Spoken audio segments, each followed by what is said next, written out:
Ron DeSanctus has spent his entire time in Congress angrily railing against ethanol and fighting to terminate the renewable fuel standard, which without that, the ethanol would be totally destroyed.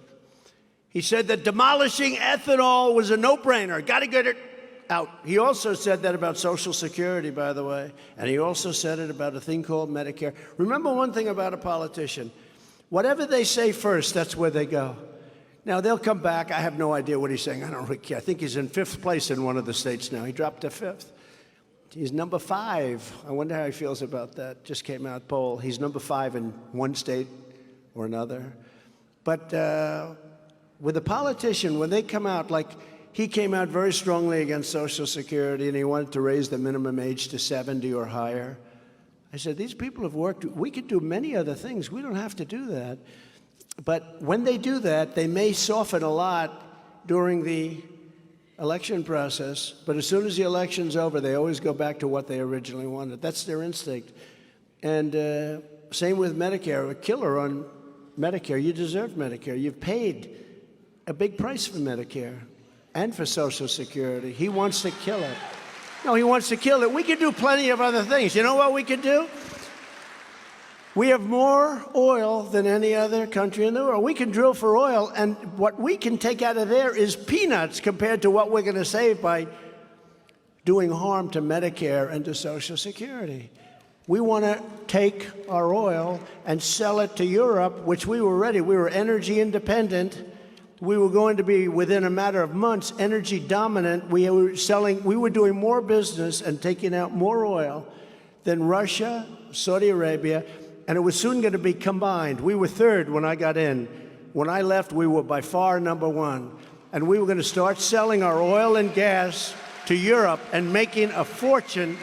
And by the way, keeping the price down so that Putin wouldn't have been able to prosecute his war in Ukraine. He wouldn't have done it anyway because I told him, you can't do it, you can't do it. You can't do it, Vladimir, you can't do it, don't do it. And he didn't do it. He didn't do it during my administration. And China wasn't talking about Taiwan during my administration. DeSanctimonious also strongly opposed the $28 billion that I talked about before to defend our farmers from Chinese trading abuse. And that was abuse. They abused our farmers. And our farmers were great. When I needed their help, because I needed a little help, they had to give me a little time. You know, you can't do these things that quickly. To get it done properly, you have to leave the table a couple of times. I left the table a lot. And they came back to me every single time. But the farmers said, nope. I'd never forget, there was an interview on television. They interviewed a couple of farmers, and they said, all of them in unison, nope, our president's doing the right things. We're with him all the way. And when I got that incredible deal where China has to buy $50 billion worth of our products, you know, it was supposed to be 15. It's supposed to be 15 billion, and I misunderstood. I heard it as 50.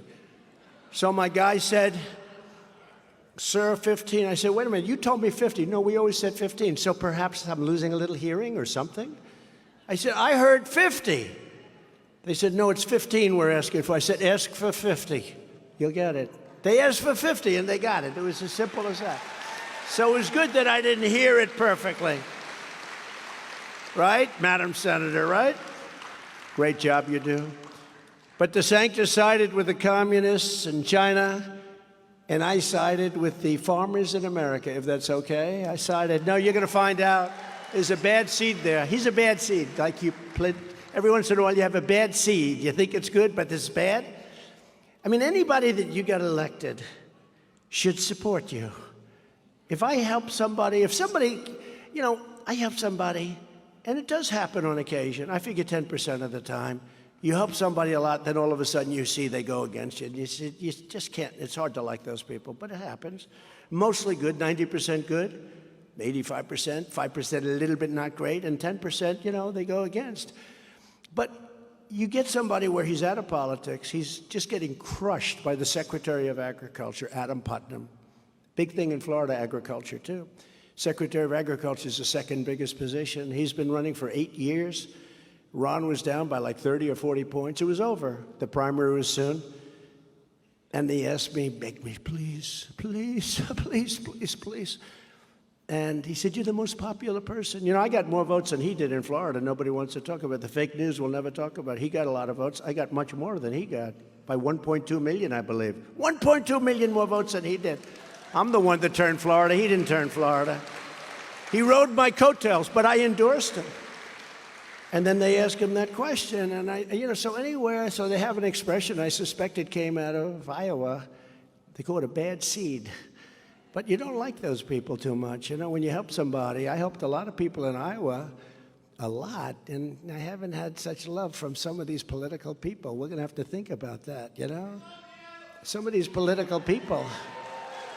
But I don't mention names because I like to stay very, very non-confrontational. But some of these political people that are running, that were begging for my support. Sir, please, sir, could you do a rally? Sir, please, could you endorse me? I need your endorsement. So, you know, my endorsement were almost 99% when I endorse somebody, a Republican, they win. And they're asking me for endorsement. And then I heard they're going to remain neutral. I think we're going to remain neutral, sir. I said, I would have liked to have remained neutral, too. So anyway, but you got to remember that, you know. But with this guy DeSanctus, so he's running, and we hit him hard. You have to, and we've hit some of the other ones hard, too. And despite the fact they say, sir, he's a Republican. You shouldn't hit him hard. I say, if you don't mind, let me do it my way. My consultants, my geniuses in the back, they get paid a lot of money. But we hit a lot of the other ones hard, and some of them we don't hit hard. I mean, I respect some of the people that were running. By the way, the debate numbers were the lowest in the history of debates. You saw that, right? Yeah, that was good. And my speech, simultaneously put in Michigan to the auto workers, got great ratings. So it's good. There's something going on in our country. We want our country to be back. We want our country to be run by people with intelligence, with common sense, with smartness, with love for our country, not love for other people in other countries. But DeSanctus is, you know, is great. You talk about branding. Branding is a great thing. You brand somebody. So it's DeSanctimonious. I never said this. It's DeSanctimonious. But you can't keep using it. It's too long. But it's a beautiful term. DeSanctimonious, it flows. But you sort of can use it once every 2 or 3 paragraphs, right? Brad, wherever the hell, Brad by Brad. Where the hell is that guy? He's the greatest. But he was there right from, I think he's the first person that endorsed me in the whole country. The whole country. So I happen to love him. See, I'm very loyal to people like that, you know? But think of it. So it's DeSanctimonious. But the abbreviation is DeSanctus. If you put the 2 words together, put DeSanctus underneath, it's a beautiful thing. There's actually a certain genius to it. So he's being interviewed by one of the networks on a straight interview. Ladies and gentlemen, we're pleased to have Governor Ron DeSanctus with us today. Thank you very much, Governor DeSanctus. No, it's DeSantis. But he actually changed his name, right? He went DeSantis, right? He doesn't want DeSantis. He wants DeSantis. And I left him a message. Never change your name in the middle of a campaign. Do you agree with that? Never change your name, Senator, in the middle of a campaign. Anyway, but he's looks like he's toast. I never say that about anything. You know, I could say, I'd go into a deal in business, and they're waiting for me to sign. Everything's done 100%, and I'm walking into the conference room ready to sign. I say, what are my chances of getting it done? So I'd say, what are your chances of getting it? Now, all they need is my signature. I'd say 50-50. So I never take anything for granted. He is so gone, this guy, and he should be gone because he did the wrong things. And he's young. He could have run in 28. I think his career in 28 is finished, too, because he's not a talented person. But he could have run in 28. They say walked in. You don't walk into any. You need great talent for this stuff. You don't walk in. You think somebody's going to walk in, and they always get clobbered, right? They get clobbered because they don't have the talent. They don't have a lot of things. They don't have in his case, they don't have the personality. You need a little personality, right? His entire career has shown that Ron DeSanctus is a sworn enemy of the American farmer. How does that play in Iowa? I don't know.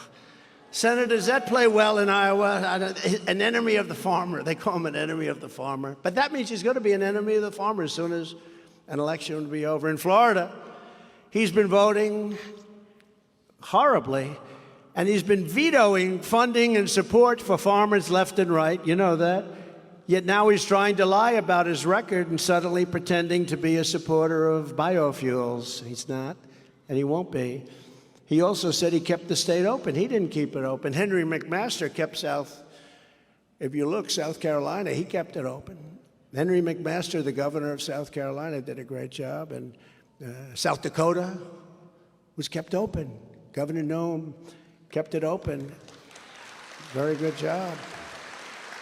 Tennessee was kept open. Numbers of them were literally kept open. But DeSantis has a short memory. He closed his beaches, he closed the roads, he closed everything. Then he went for the vaccinations. Remember these vaccination booths all over the place? And, look, some people like that, some people don't. But you can't, for political reasons, say it never happened. He has a short-term memory. Iowa farmers need to know all of this.